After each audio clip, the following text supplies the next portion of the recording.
It was a bright Saturday morning when the invitation arrived at the cleaning agency. A gilded envelope bore the unmistakable crest of Hamilton Crest Enterprises. Inside, an ivory card bore the name of the agency's newest hire. The card was embossed with the words, "You are cordially invited." No explanation followed. Word spread quickly among the staff. Everyone knew the Crest family spared no expense on their soirees, yet no one could imagine why a cleaning lady would be invited to such an event. She stared at the invitation, brow furrowed. The agency manager shrugged when she asked. Someone must have made a mistake, but no one claimed responsibility. The cleaning lady, whose name was pressed into service without fanfare, decided to attend. She had worn her best uniform on her first day. She certainly had something better now that she rented with roommates. Her friends laughed at her. They told her it would be humiliating. They urged her to decline, but she felt a spark of excitement. Why not see for herself? That evening she stepped out of her modest apartment in a long flowing dress she had borrowed. Her hair was pinned up loosely, makeup applied carefully with borrowed brushes. She felt transformed as she caught sight of herself in the mirror. She had always dreamed of living like the rich. She had scrubbed floors and emptied trash cans for years. She had never attended a high society event. Tonight could be her first glimpse behind the gilded curtain. She arrived at the mansion's wrought iron gates. A uniformed guard checked her invitation and nodded. Electric lanterns lit the winding driveway. She climbed from the sleek car and paused, heart pounding. The front doors stood open as if awaiting her arrival. A butler offered a silent bow. He led her across marble floors into a grand hall. Gilded chandeliers sparkled above. She felt like a princess. Though she still wore heels, she sometimes cursed for their pain. She followed the butler into a room buzzing with guests. Women in ball gowns and men in tuxedos mingled over crystal champagne flutes. The music floated softly from a string quartet in the corner. Conversations in hushed tones rose and fell like secret rhymes. She stood at the edge, uncertain, clutching her invitation card. She brushed a stray curl from her cheek, reminding herself that she was meant to be here. A tall man approached, wearing a tailored suit. He bowed slightly. His eyes were sharp but curious. He asked her name. She answered softly. He introduced himself as one of the hosts and smiled politely. She felt her cheeks warm. He led her to a seat nearby. Guests glanced occasionally but returned to their conversations. No one seemed to mock. The air crackled with anticipation as if her presence wove a new thread into the tapestry. Moments later, a hush fell over the crowd. The host, a middle-aged man with silver hair, stepped onto a raised dais. He cleared his throat. Glasses were set down. The cleaning lady straightened her back. The host smiled broadly. He explained that he had invited someone special, a woman, who demonstrated grace and perseverance every day. He paused, locking eyes with her. She felt her heart stall. He continued that many people presumed wealth meant refinement, that privilege bred poise, yet she embodied elegance in her own right. He declared that tonight they celebrated authenticity. He asked her to join him on the stage. She rose, legs trembling. The room fell silent. She walked forward slowly, noticing the curious gazers. When she reached the dais, she realized the joke was hers alone. Yet something shifted as she met the host's smile. He offered her a champagne glass, though she did not drink alcohol. She shook her head. He laughed softly and handed her sparkling water instead. The guests tittered at first, then they watched.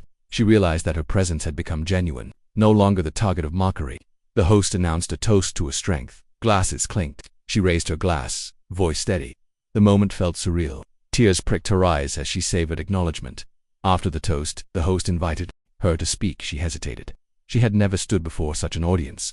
Then she remembered her years of hard work, her sacrifices, her dreams deferred. She spoke of finding dignity in her labor, of pride in every polished surface. She spoke of yearning for respect. Her voice grew stronger with each sentence. The guests listened, captivated by her honest words. When she finished, the hall erupted into applause.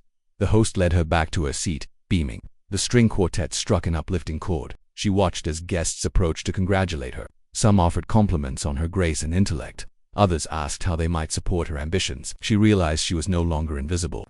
Tonight, she had been seen. As the evening progressed, she danced with a gentleman who had admired her confidence. He was kind and attentive, asking about her dreams. She laughed freely, sharing her aspirations to one day open her own cleaning business. He nodded and offered advice, his respect genuine. She marveled at the adventure unfolding. Later, she was invited into the library for intimate conversations over coffee. The host and a few close friends gathered around a fireplace. They listened as she described childhood memories of scrubbing floors to help her family. She spoke of nights spent studying by thrift store lamps. They recognized her resilience. One guest offered to fund her business venture. Another offered connections to potential clients. She felt overwhelmed by their generosity. Before midnight, the party moved outdoors. Lanterns hung from ancient oaks. Soft laughter drifted over a courtyard. She wandered outside, breath visible in the cool air. She gazed at the clear sky, feeling the world expand around her. She never imagined such warmth in a world she thought reserved for the wealthy. A friend from the agency found her and guided her to a quiet corner. "You were incredible," she whispered. "They listened because you spoke from your soul." The cleaning lady nodded, tears glistening. She grasped her friend's hands. "I never knew I had a voice," she admitted softly. Her friend shook her head. "You did all along." As the night wound down, the host approached once more. He knelt to adjust the sash of her gown. His eyes shone with admiration. Without a word, he handed her a card. She glanced at it. It was an offer of employment at Crest's foundation. She could manage community programs and run initiatives to help others like herself. She looked up, stunned. He smiled and offered his hand. "Join us," he said simply. She accepted, tears sliding down her cheeks. The guests applauded from nearby. In that moment, she understood the true power of inclusion. When the final carriage arrived, she slipped away, heart full. As she left the estate, she looked back at the illuminated mansion. She felt a shift within her. The world was no longer distant. She belonged. Months later, she stood in a new office above the charity wing. Photographs lined the walls, showing her at that fateful party, smiling among the hosts. A plaque bore her name, acknowledging her contributions. She oversaw programs to empower domestic workers, offering training and scholarships. Her life had changed forever. Each morning she arrived early, greeting guests and colleagues alike with the same dignity she had discovered that night. She often found herself recalling the moment she stepped onto the dais, unsure and frightened. She thought of the host's words. She realized that respect is earned and given. She had paid her dues, and now she paid it forward. The story of the cleaning lady who arrived as a joke spread through social media. Headlines proclaimed a diva among maids.